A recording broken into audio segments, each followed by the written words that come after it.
Assalamualaikum warahmatullahi wabarakatuh. Perkenalkan nama saya Yeni Fita Rosalina dengan NIM 41 dan dosen pengampu Bu Sufyati dengan judul usulan penelitian yaitu pengaruh program sertifikasi halal gratis atau SAHATI dan kesadaran halal terhadap kepatuhan UMK dalam sertifikasi halal di Jabodetabek. Latar belakang masalahnya yaitu kepatuhan UMK dalam sertifikasi halal masih tergolong rendah karena banyak pelaku usaha enggan mengurus sertifikasi halal karena memberatkan dari segi biaya. Sebagai solusi atas permasalahan yang dihadapi UMK, pemerintah melalui BPJPH meluncurkan program Sahati untuk memberikan kesempatan bagi UMK memperoleh sertifikasi halal tanpa harus terbebani biaya.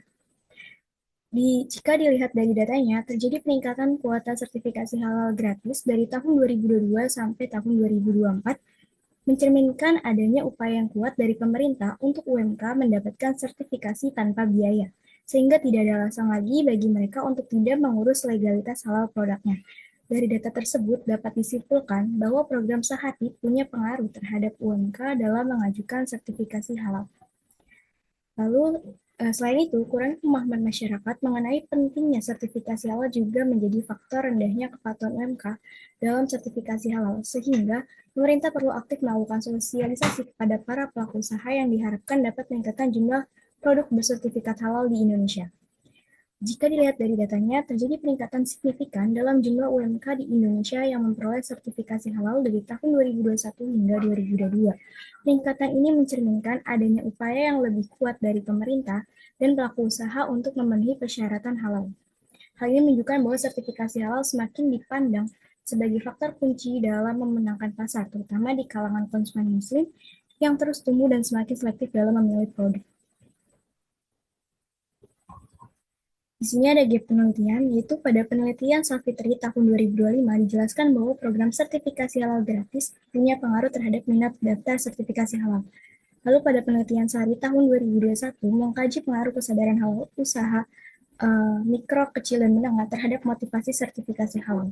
Dan penelitian yang dilakukan oleh Wulandari tahun 2025 dikemukakan bahwa kepatuhan UMK terhadap sertifikasi halal tidak hanya dipengaruhi oleh adanya program Sahati dan kesadaran halal saja, tapi juga oleh faktor religiusitas dan sikap konsumen.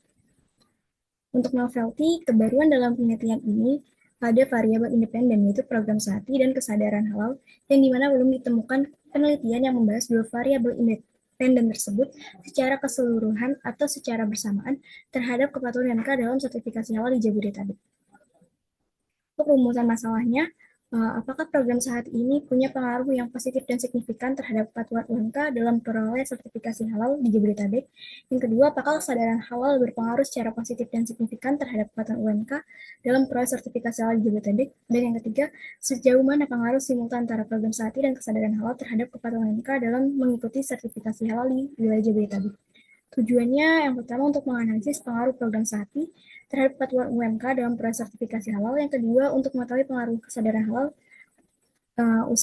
pelaku usaha terhadap kepatuhan UMK dalam proses sertifikasi halal di Jabodetabek. Dan yang ketiga untuk menguji secara simultan pengaruh program SAHATI dan kesadaran halal terhadap tingkat kepatuhan UMK dalam sertifikasi halal. Manfaat hasil penelitian ini dapat menjadi acuan bagi lembaga penilai halal dan lembaga pemeriksa halal dalam memahami faktor-faktor yang mempengaruhi partisipasi dan kepatuhan UMK dalam proses sertifikasi halal. Selanjutnya ada hasil penelitian terdahulu. Ada jurnal nasional yaitu dari Wulandari tahun 2025 dengan jumlah responden 100 dan menggunakan analisis regresi linear berganda. Dan di sini label halal tidak berpengaruh, religiusitas dan sikap produsen memiliki pengaruh yang positif dan signifikan. Lalu untuk penelitian Nur et al. Tahun 2021 dengan jumlah responden 150 dan menggunakan analisis regresi linear berganda dan kesadaran gaya hidup dan kesadaran dan gaya hidup mempunyai pengaruh positif yang signifikan, namun untuk sertifikasi halal tidak berpengaruh.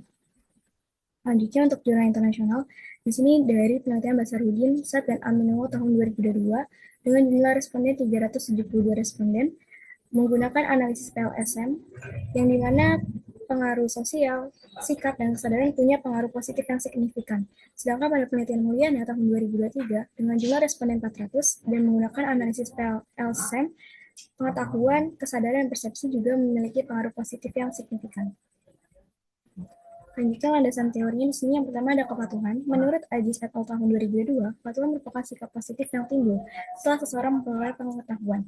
Ketika individu menyadari suatu hal, ia akan memahaminya lebih dalam, lalu membentuk sikap serta menentukan tindakannya. Oleh karena itu, kepatuhan dipengaruhi oleh berbagai faktor seperti pelatihan, kebiasaan, pencapaian, serta keterikatan individu terhadap kelompoknya.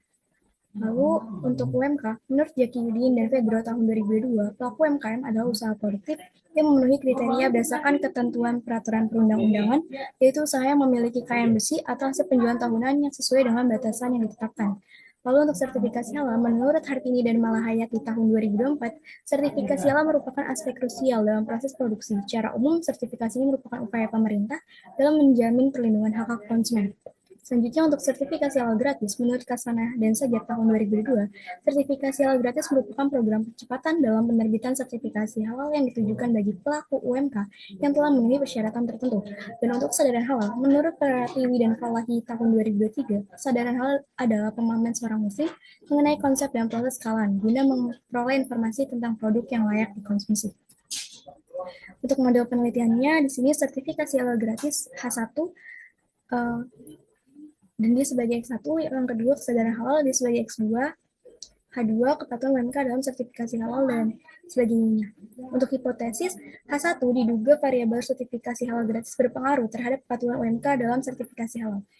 Yang kedua, H2 diduga variabel kesadaran halal berpengaruh terhadap kepatuhan UMK dalam sertifikasi halal. Untuk deskripsi objek dalam penelitian ini adalah UMK. Penelitian ini difokuskan pada seluruh pelaku usaha mikro dan kecil di bidang makanan dan minuman yang berlokasi di wilayah Jabodetabek. Karena kawasan Jabodetabek ini memiliki jumlah usaha mikro dan kecil yang sangat besar. Banyak UMK bergerak di sektor makanan dan minuman menjadi sasaran utama sertifikasi halal. Selain itu, pemerintah melalui BPJPH menargetkan percepatan sertifikasi halal di wilayah dengan jumlah UMK yang tinggi, termasuk Jabodetabek. Penelitian ini bertujuan untuk mengetahui pengaruh program SAFI dan kesadaran halal terhadap kepatuhan UMK dalam sertifikasi halal di Jabodetabek.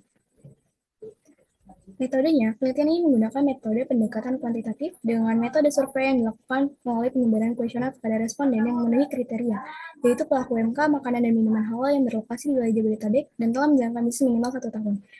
Teknik pengambilan sampel yang digunakan adalah purposive sampling. Berdasarkan hasil perhitungan rumus Lemsau, ukuran sampel dihitung menjadi 96,04 yang dibuatkan menjadi 100 responden.